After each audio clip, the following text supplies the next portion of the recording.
Well, Zev, we saw where the olive oil was made. We saw what was likely an altar where animals were sacrificed nearly 3,000 years ago. But now in this third room, the mystery really deepens. Tell us about where we are right now. So the way it works in archaeology is when you find something that just doesn't seem to make sense, you say, where have we seen this before? And you say, well, what was it used for there? Maybe it can shed some light onto what it is used for here. The problem is, what we have in this room here hasn't been seen before. When archaeologists discovered this a couple of years ago, we post pictures of this online and tens of thousands of responses come in. The number one answer was supernatural, Stonehenge, crop circles. Exactly. But let's kind of leave that for the sci-fi, right?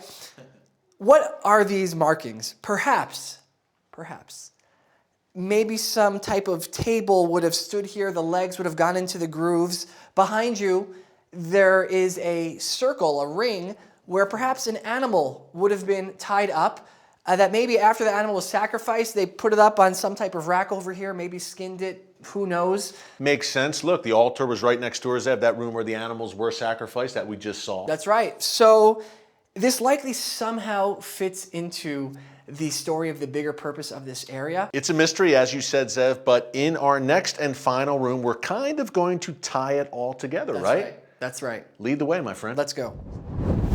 What we have over here, we came from the olive press room. We came from the sacrificial altar. But there's another kind of altar. An altar that is not used with animals, but is used for another kind of worship. And that's what we're going to see over here.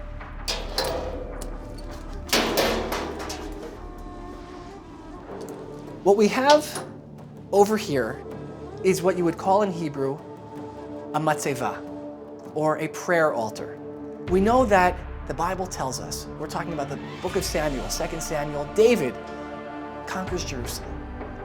And he's now living comfortably in his capital city. And he says, wait a minute, how could it be that I'm living in a house of stone? And yet God's presence, the Ark of the Covenant, which he had brought up to Jerusalem with him, how could it be that God, his presence, is living in a house of cloth, a tent? And he says, I want to build the temple for God on the Temple Mount, Mount Moriah. But God comes to him and says, David, I appreciate the thought. I'm touched. But you will not be the one who will build it, but your son Solomon. He will be the one. I will have an everlasting covenant with you. And now, David, what is he going to do? In the meantime, he's not going to be the one to build the temple. But in the meantime, you have the Ark of the Covenant. What are you going to do with it? Perhaps, archaeologists believe, perhaps, this whole area where we're standing right now, this became the ritual worship area for King David himself. King David's private prayer space. That's right. The olive oil for the oil libations, the animal sacrifices on the altar, and here we have this prayer altar over here. And perhaps somewhere in this vicinity of where we're standing, perhaps was the Ark of the Covenant until it was moved into the temple itself. When King David used this prayer altar, this was before that biblical mandate that you must be at the temple. Right, there was no temple yet. Right. So King David was in accordance with God and with the law. That's right. And so now Hezekiah, he has this dilemma. We got to get rid of all the private worship, but on the other hand, if this was King David's prayer area, his worship area, I don't want to be the one to destroy it. And so what does he do? He finds that perhaps Solomonic wisdom, the balance in the middle, and he says, you know what? I'm not going to destroy it, but I'm going to ensure that nobody ever uses it ever again.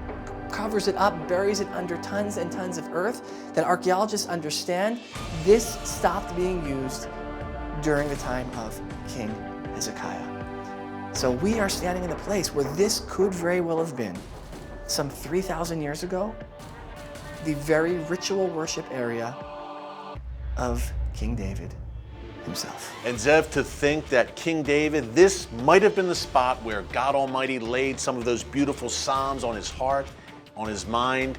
David put them onto paper for all of us to draw from today. Amazing. Zev, thank you so much. It was great. My pleasure. Thanks again to Zev Orenstein and the City of David for that very big reveal. Be sure to visit the City of David the next time you're here in Jerusalem, and you do need to come.